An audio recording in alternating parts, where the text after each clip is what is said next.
Welcome to Babli exam अड्डा। मैं अपने यूट्यूब चैनल पर सभी स्टूडेंट्स का स्वागत करती हूँ और ये मेरी तीसरी क्लास है। और आप मुझे बताइएगा कि 2 क्लास देखने के बाद तीसरी क्लास में कितना इम्प्रूव हुआ, क्योंकि मैं अपना टीचिंग स्किल्स अच्छा करना चाहती हूँ, इम्प्रूव करना चाहती हूँ। वैसे मुझे अपने आप पर बहुत भरोसा है कि मेरा टीचिंग स्किल अच्छा होगा और अच्छा है भी। तो आइए ज़्यादा जानकारी की ना देते हुए बात करते हैं। नाम तो आपने सुना ही होगा, बबली। मेरा नाम बबली उपाध्याय है और मैं 2024 में अपना एग्ज़ाम दूंगी यूपीएससी का। उसके लिए मैं यूट्यूब पर प्रैक्टिस कर रही हूँ टीचिंग के जरिए कि मेरा जब जैसे मैं पढ़ाऊंगी तो उससे मेरा भी रिवीजन होगा और स्टूडेंट्स हैं जो उनका भी फ़ायदा होगा। ठीक है, तो ये बबली एग्जाम अड्डा मेरा यूट्यूब चैनल है, तो प्लीज़ मेरे यूट्यूब चैनल को लाइक शेयर सब्सक्राइब कीजिए। और मैं आपको पहले ही बता रही हूँ कि प्लीज़ शॉर्ट वीडियो पर फोकस करें, लेकिन सबसे पहले थ्योरी सेक्शन को जरूर देखें। ठीक है, क्योंकि आप बच्चे ज़्यादातर शॉर्ट वीडियो पे ध्यान देते हैं, तो प्लीज़ यूपीएससी वाले स्टूडेंट्स को बिल्कुल भी ध्यान नहीं दें, क्योंकि शॉर्ट वीडियो से आपका पेपर क्लियर नहीं होगा। क्योंकि जो 2023 का आपने प्रीलिम्स देखा होगा तो कितने फैक्चुअल क्वेश्चन उन्होंने पूछे हैं। तो प्लीज़ स्पेशल यूपीएससी वालों को मैं बता रही हूँ। ठीक है, एक प्लानिंग हो है, शायद शाम को डिस्कशन हो जाए मेरा, मैं सोचूंगी इस बारे में, क्योंकि मैं अपना डिसीजन खुद लेती हूँ, डिस्कशन भी खुद ही करती हूँ। एनसीईआरटी ज्योग्राफी एनसीईआरटी के बारे में, जिसमें 6 से लेकर 12 तक की एनसीईआरटी की रीडिंग होगी और उसमें फैक्ट्स के बारे में पता चलेगा। ठीक है, उससे मेरी भी एनसीईआरटी रीडिंग हो जाएगी और फैक्ट्स के बारे में भी पता चलेगा और आपको भी फायदा होगा। तो यूपीएससी वाले स्टूडेंट्स देख सकते हैं। अगर मेरी वीडियो पे किसी ने 5 लोगों ने भी देखी तो मुझे बहुत अच्छा लगेगा। मैं जरूरी नहीं कि मेरी वीडियो को 5,000 देखे, 5 लाख, 5 बच्चे भी देखे तो मेरे लिए बहुत अच्छा रहेगा, क्योंकि यूट्यूब पे मैं अपना टीचिंग स्किल के लिए आई हूँ, बाकी किसी और काम से नहीं आई हूँ कि मुझे पैसा कमाना है, ऐसा कुछ नहीं है। ठीक है, अगर हाँ भविष्य में यूट्यूब से पैसा कमाए भी जाए तो जरूर है, पैसा जरूर कमाएंगे, क्योंकि सभी का सपना होता है कि एक अच्छी लाइफ इंजॉय करने का, कि पैसा हो, सब कुछ हो। उससे पहले पैसे कमाने से पहले मेहनत करनी होती है। ठीक है, तो मेहनत के जरिए ही मैं आज यहाँ पे बैठी हूँ और मुझे बहुत प्राउड फील होता है अपने आप पर कभी कभी, कि जो लड़की ये नहीं बता सकती थी कि ये चीज़ें कहाँ हैं, आज वो दूसरे बच्चों को पढ़ा रही है और अपना बस में आके नहीं कहती। तो ज़्यादा टाइम वेस्ट ना करते हैं, ज्योग्राफी की क्लास स्टार्ट करते हैं। ठीक है, तो मैं आपको बता रही हूँ कि इंडियन रिवर सिस्टम के बारे में। ठीक है, उससे पहले समझिए कि जब इंडियन रिवर सिस्टम, जब मायोसीन पीरियड था, उसमें इसका इंडियन रिवर सिस्टम का नदियाँ बननी शुरू हुई। ठीक है, अभी एक शॉर्ट वीडियो में मैं चार्ट के जरिए आपको डाल दूंगी, समझा भी दूंगी। वो 10-5 मिनट की वीडियो हो जाएगी और आप उसमें देख लेना। वो 1-2 दिन में मिलेगी, क्योंकि टाइपिंग करने में थोड़ा टाइम लगता है। ठीक है, या फिर गूगल से निकाल के आज शाम को कर दूंगी।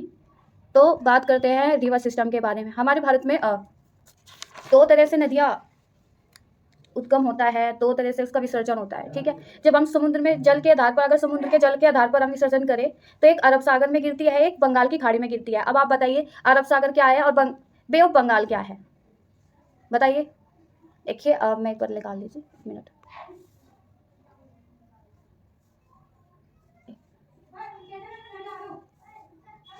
इससे पहले मैं समझा दूं, क्योंकि जो नए स्टूडेंट्स हैं उनके लिए। ठीक है, इसे बे ऑफ बंगाल और इसे अरेबियन सी बोलेंगे। ठीक है, यानी कि अरब सागर में अप्रवाह तंत्र, यानी कि जो अरब सागर में गिरने वाली नदियां अलग होती हैं और बे ऑफ बंगाल में गिरने वाली नदियां अलग होती है। ठीक है, इनको हम 2-2 पार्ट में करके डिवाइड करेंगे, कौन सी नदी कहाँ पर गिरती है। जब हम नदियों के बारे में स्टडी करेंगे, पढ़ेंगे, तो आपको खुद पता चल जाएगी कौन सी नदी कहाँ पर गिरती है। ठीक है, अब अभी तो इतना ही समझाना था। ठीक है, क्योंकि ज्योग्राफी में क्या है कि जब तक आप पर मैपिंग नहीं आएगा तो आप क्वेश्चन कवर नहीं करेंगे, क्योंकि यूपीएससी ज़्यादातर करंट वाइज और मैपिंग वाइज ज़्यादा घुस चुका है। तो प्लीज़ अपने मैपिंग पर जरूर ध्यान दीजिएगा। और जो एसएससी वाले स्टूडेंट्स हैं, प्लीज़ वो भी अपनी मैपिंग पर ध्यान दे सकते हैं, क्योंकि मैंने काफ़ी टाइम से क्वेश्चन देखे हूँ कि मैप के आधार पर क्वेश्चन पूछ रहे हैं। ठीक है, क्योंकि आने वाले टाइम में जो एसएससी वाले स्टूडेंट्स हैं उनके लिए एग्जाम और भी टफ हो सकता है। जैसे दिल्ली पुलिस में ज़्यादातर जीएस का वेटेज दे रखा है। ठीक है, तो मैं नेक्स्ट स्लाइड लगाती हूँ। सबसे पहले ये मैपिंग है, तो यूपीएससी वाले गूगल से देखकर मैपिंग लगा सकते हैं। इस वीडियो के लास्ट में मैं अपने जो रिवर सिस्टम है मैंने कैसे बनाया हुआ है, तो मैं उसकी स्लाइड लास्ट में लगा दूंगी। तो प्लीज़ आप अपने नोट्स में राइटिंग कर सकते हैं। जो दिखाने की चीज़ है मैं प्लीज़ आपको दिखाऊंगी, और जो दिखाने की चीज़ नहीं है आप खुद करिएगा, क्योंकि मैं भी मुंह से जो बोल रही हूँ, आप प्लीज़ अपनी कॉपी पेंसिल उठाइए, जो इंपॉर्टेंट नोट्स है वो लिखते जाइए। ठीक है, ऐसे ही आज शाम के टाइम एनसीईआरटी की क्लास जब भी होगी तो आप एक पेज रख लेना, और जैसे ये बुक है ऐसे इसको स्टेपलर लगा के लिख देना, क्योंकि पूरी बुक नहीं छापनी है प्लीज़। क्योंकि कितना लिखोगे, इतना भरना थोड़ा ही ना है, क्योंकि जो बुक में लिखा है वही आप कॉपी में लिखोगे, जो बुक में नहीं लिखा है वो आप कॉपी में लिखोगे। इसको मैं पहले ही समझा रही हूँ, और जितना हो सके, जितना छोटा हो सके उतना समेटने की कोशिश कीजिए प्लीज़, वरना फिर 2-3 साल जैसे मैंने गवाए हैं ऐसे आप गवाओगे, फिर नोट्स लिखना, फिर उनको वे नोट्स गलत होना, फिर लिखना, फिर गलत होना, फिर लिखना। 3 साल से मैं यही करती आ रही हूँ, तो मेरा 3 साल का एक्सपीरियंस आपको कह रहा है।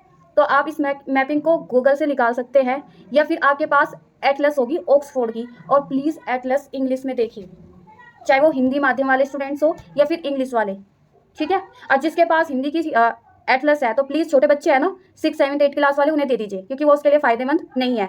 आप अपनी इंग्लिश को इम्प्रूव भी कर सकते हैं मैपिंग के साथ साथ। और दूसरा आपका फ़ायदा क्या होगा कि उसमें जो फैक्ट्स है, आप जैसे आपको किसी चीज़ की इंग्लिश नहीं पता है तो आप गूगल भी कर सकते हो, क्योंकि हिंदी में बृहत को पता नहीं क्या लिखेगा, जल संभर को क्या लिखेगा हमें नहीं पता, लेकिन इंग्लिश में प्लीज़ जरूर देख लीजिएगा, ठीक है। अब बात करेंगे इस चार्ट के बारे में, भारतीय अपवाद तंत्र विभाजन, ठीक है। ये हिंदी में है, मैं हिंदी माध्यम से ये एग्ज़ाम होंगी, लेकिन रिवीजन मेरा इंग्लिश में है, ठीक है। तो बात करते हैं जल समरसेट यानी वाटर शेड के बारे में। इंग्लिश माध्यम वाले बच्चे वाटर शेड लिख सकते हैं। तो इसको 3 भाग में डिवाइड किया है, 3 पार्ट में डिवाइड किया गया है। तो बृहत नदी द्रोणी, मध्यम नदी द्रोणी और लघु नदी द्रोणी।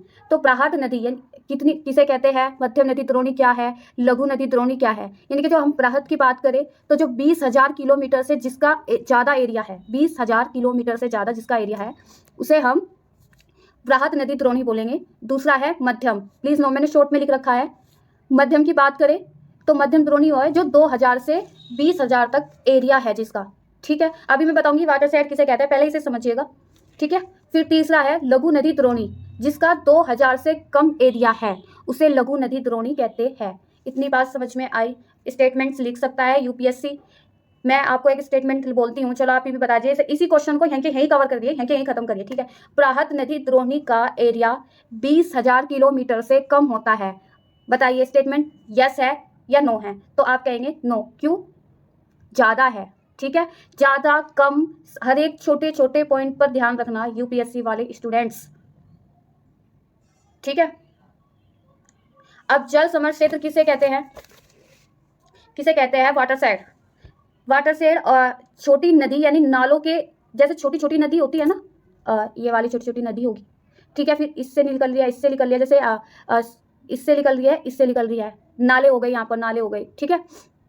तो उसकी बात करेंगे ग्रैंड क्षेत्र, यानी कि छोटी छोटी नदियों से जिसका पानी हमें प्राप्त होता है, उसे वाटर शेड कहते हैं। ये छोटे भी हो सकते हैं और बड़े भी हो सकते हैं, ठीक है, उसे वाटर शेड बोलते हैं, यानी जल समर क्षेत्र बोलते हैं। फिर है नदी द्रोणी, यानी कि रिवर बेसिन की बात करें, द्रोणी को इंग्लिश में बेसिन कहते हैं। तो उसकी बात करें द्रोणी को क्या पता हिंदी में यूपीएससी वाला कोई और कुछ और लिख दे, भाई वो एग्जामिनर है, वो कुछ भी लिख देगा, मुझे खुद ही नहीं पता द्रोणी को दूसरी हिंदी में प्रायवाची नहीं बोलते, उसको क्या बोलते हैं, क्या कहते हैं आप पता है? द्रोणी लिखा हुआ है ना, अब वो कुछ और लिख दे तो गूगल ट्रांसलेट करके। तो आप प्लीज़ इसको याद रखिएगा रिवर बेसिन के, क्योंकि इंग्लिश में एक ही वर्ड है बेसिन। जैसे कि आपके पास पेपर आता है, एक साइड में हिंदी और इंग्लिश लिखा रहता है, जैसे आपको हिंदी मतलब नहीं पता तो आप इंग्लिश में देख सकते हैं। तो प्लीज़ इंग्लिश ट्रांसलेशन पर ध्यान देना। प्लीज़ दूसरी बार रिपीट कर रही हूँ मैं।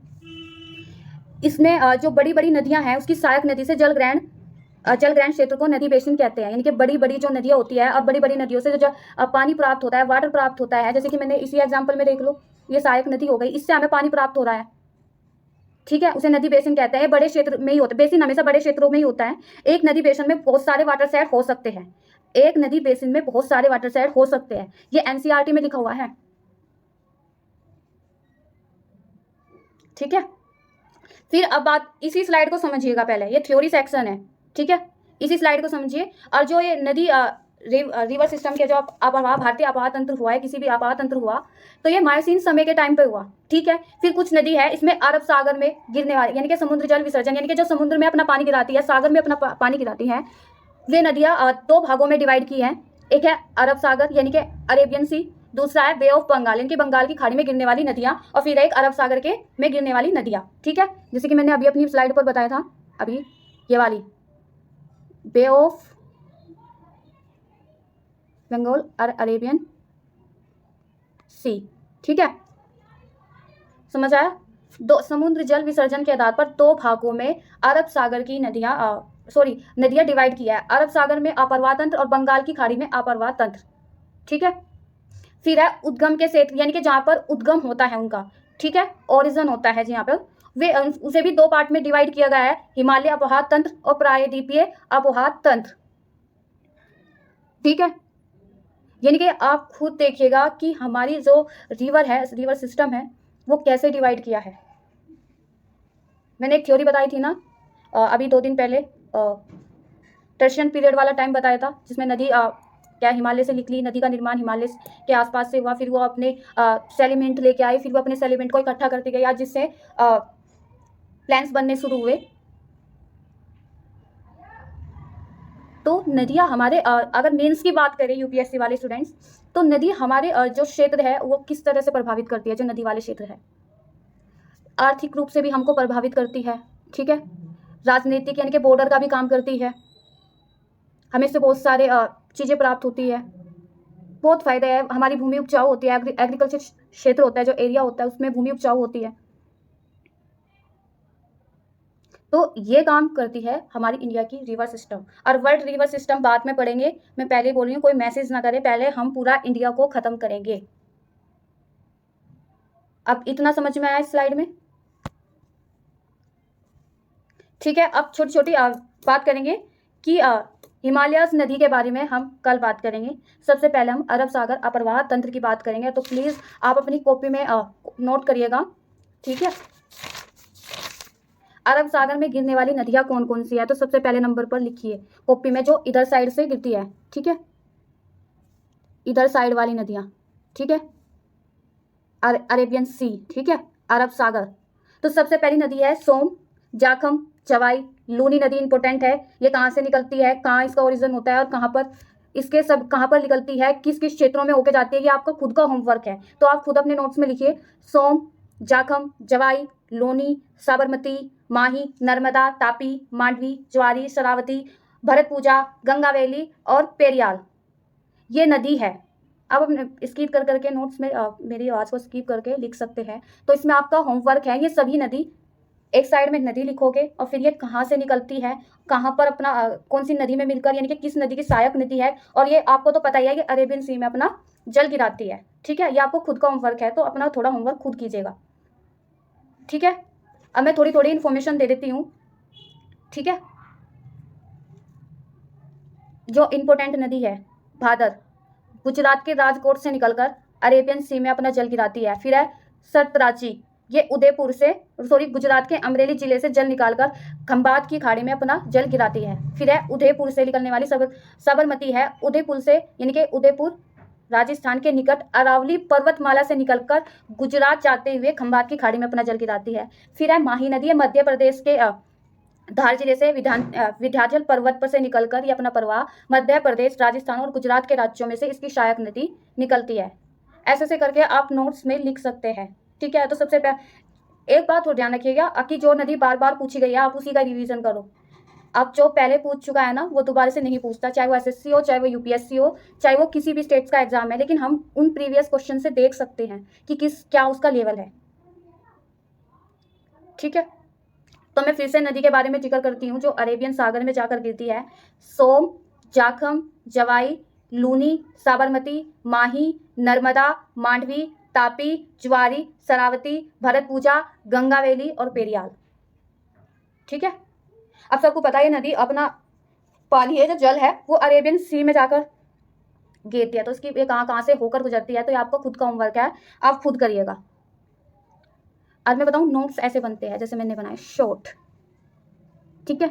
ये नहीं जल समर क्षेत्र वहीं पे लिख दिया, ये फलाना ठिकाना पूरी एनसीईआरटी लिख दिया और पूरा वो लिख दिया, जो एनसीईआरटी में उसे वहीं पे लिखे रहती है। एनसीईआरटी किसी के समझ में नहीं आती जल्दी से कि ये कहते हैं एनसीईआरटी पढ़ो, एनसीईआरटी में से एक पेपर नहीं आता, बल्कि वो हमारा बेसिक क्लियर करती है।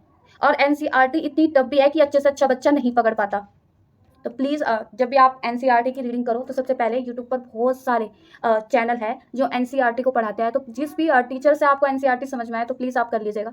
फिर है दूसरी है बंगाल की खाड़ी में अप्रवाह तंत्र, यानी कि जो बंगाल की खाड़ी में अपना पानी गिराती है वो कौन कौन सी नदी है, और ये भी होमवर्क है कि सहायक नदी कहाँ से निकलती है, कहाँ पर इसका ओरिजिन होता है, खुद आप कहाँ इसका ओरिजिन है, कहाँ पर वो सब तुम खुद लिखना, किस किस क्षेत्रों में होकर गुजरती है, ये खुद का होमवर्क है। यूपीएससी पूछ लेगा कि दामोदर नदी छोटे नागपुर पठार से होकर गुजरती है, आप बताओ यस या नो। दूसरा स्टेटमेंट दे देगा दामोदर नदी अरेबियन सी में अपना पानी गिराती है, जबकि वो बे ऑफ बंगाल में अपना पानी, तो आप बताओ ट्रू होगा ना। ऐसे से दामोदर लिख देंगे consider the flowing the answer, फिर उसमें ब्रैकेट में लिख देंगे दामोदर नदी, फिर उसके 4-5 फैक्ट लिख देंगे, फिर लिख देंगे ए सही, बी सही, ना ए ना दो, सभी सही। 5-6 स्टेटमेंट वैसे दे देगा, बच्चे का दिमाग घूम जाएगा। तो प्लीज़ अपनी खुद की टेस्ट सीरीज बनाइएगा जिससे आपको जल्दी जल्दी समझ में आए, ठीक है। अब है बंगाल की खाड़ी में गिरने वाली नदियाँ कौन कौन सी हैं, मैंने नहीं लिखी, तो मेरी वीडियो स्किप करके मैं मुँह से बोल रही हूँ, तो प्लीज़ आप लिखिएगा। सबसे पहली इंपॉर्टेंट ब्रह्मपुत्रा, दामोदर, स्वर्णरेखा, हुगली, वैतरणी, ब्रह्मणी, महानदी, पेनार, गोदावरी, कृष्णा, कावेरी, वेगोई और तम्रपाणी, ठीक है। सारी नदी इंपॉर्टेंट है। जौन जौन सी मैंने बे ऑफ बंगाल वाली बताई है और अरेबियन सी वाली भी बताई है। कल को इन नदियों के बारे में छोटे छोटे पॉइंट्स है वो मैं लिखवा दूंगी जो इंपॉर्टेंट है। फिलहाल ये थ्योरी सेक्शन है, ठीक है, ठीक है।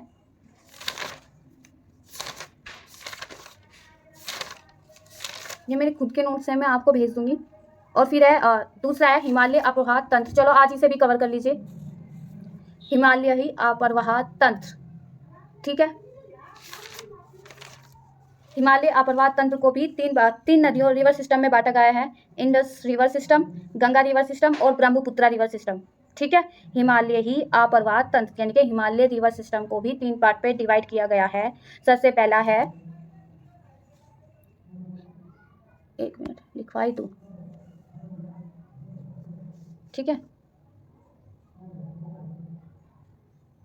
इंडस रिवर सिस्टम, एक मिनट मैं नेक्स्ट पेज ले लूँ, यहाँ पे लिखती हूँ, ठीक है।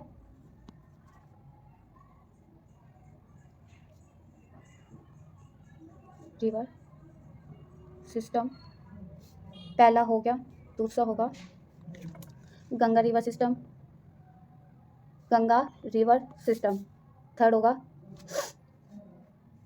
Brahmaputra, Brahmaputra, you have it, ठीक है, ब्रह्मपुत्रा रिवर सिस्टम। फिर इनकी भी इंपॉर्टेंट नदियां हैं, अब इनकी इंपॉर्टेंट नदियों के बारे में बताओ, ठीक है। एक बात बहुत इंपॉर्टेंट है, सबसे पहले मैं कल बताऊंगी कौन कौन सी नदियां हैं, इससे पहले आप ये नोट कीजिएगा। जो हमारी हिमालय रिवर है वो कहते हैं कि कुछ नदियां हिमालय से भी पुरानी हैं, ठीक है। जो हमारी नदियां हैं, कुछ नदियां हिमालय से भी पुरानी हैं, क्योंकि इन्होंने हिमालय को इस तरह से कट किया है, जैसे कि होता है ना हिमालय,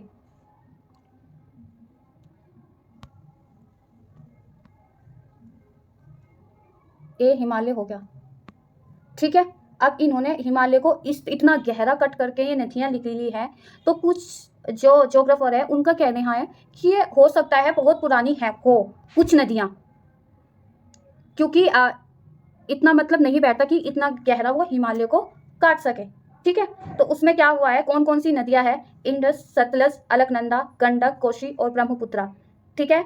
ये तिब्बत प्लेटू या उसके आसपास के क्षेत्र से बहती है। ये 4 चीज़ें इंपॉर्टेंट कर लेना। मैं फिर से बोल रही हूँ कि ये नदियाँ हिमालय से भी पुरानी हैं। इंडस, सतलज, अलकनंदा, कोशी, ब्रह्मपुत्रा, ये 5 नदियाँ हैं, ठीक है। और ये कहाँ से निकलती है, तिब्बत प्लेटू से निकलता है तिब्बत, ठीक है। इसके आसपास के क्षेत्र से ये बहती है। और तिब्बत कौन सा है, चीन वाला क्षेत्र। अब ये बताइए, एक क्वेश्चन है, चीन को पुराने टाइम में क्या कहते थे, कमेंट में लिखिएगा। तो चीन की जगह तिब्बत भी लिख सकता है और प्रेजेंट टाइम में चीन भी लिख सकता है। अब इसका आंसर आपको पता लग ही गया होगा, ठीक है। तो मैंने बताया हिमालय रिवर सिस्टम को 3 पार्ट पे डिवाइड किया है, इंडस, गंगा और ब्रह्मपुत्रा। फिर उसमें से कुछ नदियां हैं जो हिमालय से भी पुरानी है, आप ये नोट करिएगा, इंडस, सतलज, अलकनंदा, गंडक, कोशी, ब्रह्मपुत्रा, ठीक है। ये तिब्बत के मैदानों से भी पुरानी है, पहाड़ियों से भी पुरानी है, कुछ भी लिख सकता है, पता नहीं। और अभी तक इस पर क्वेश्चन भी नहीं आया है यूपीएससी में, एसएससी में भी नहीं आया, तो शायद आपकी बार पूछ ले भाई। तो प्रीलिम्स के फैक्ट आपको पता चल गए। अब इसका थ्योरी सेक्शन की बात करें तो एनसीईआरटी से होएगा। ये तो बहुत बड़ा थ्योरी सेक्शन है प्रीलिम्स के लिए। तो आज की क्लास में इतना ही, ठीक है। और प्लीज़ वीडियो को लाइक, शेयर, सब्सक्राइब कीजिएगा। और मेरे यूट्यूब चैनल पर बने रहने के लिए थैंक यू, और प्लीज़ वीडियो को पूरा देखने के लिए भी थैंक यू। अगर मेरी नेक्स्ट वीडियो कभी आए तो आप प्लीज़ पूरी देखना, और मुझे अच्छा लगेगा। अच्छे कमेंट करना, पॉजिटिव कमेंट करना। थोड़ी सी वीडियो में कमी हुई है, कुछ गलत बोला गया हो तो प्लीज़ उसको भी कमेंट करना, जिससे मैं नेक्स्ट वीडियो में अपनी और कमियाँ सुधार सकूँ, ठीक है। तो वेलकम, बहुत बहुत स्वागत, फिर से स्वागत करती हूँ। और प्लीज़ ये उन स्टूडेंट्स के लिए है जो लाखों की फ़ीस नहीं भर सकते। वैसे तो आजकल यूट्यूब पर बहुत क्लासेस हैं, मेरे से अच्छी क्लासेस, मेरे से अच्छे टीचर्स, जो टॉप टीचर्स हैं वो मिल जाएंगे।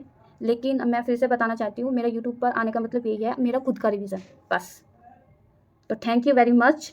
और कुछ 2-4 दिन के लिए आपका लिए सरप्राइज़ भी है, तो सरप्राइज़ का ध्यान, वो भी मैं बता दी, सरप्राइज़ है आपके लिए। और देखते हैं, शाम से एनसीईआरटी स्टार्ट होती है, तो मैं क्लास 11 की 12th की, सॉरी 6 क्लास की एनसीईआरटी से शुरुआत करूँगी। और एक एनसीईआरटी एक हफ्ते में मुझे ख़त्म करनी है। ठीक है, बाय, गुड नाइट, जय हिंद, सत श्री अकाल, राम राम।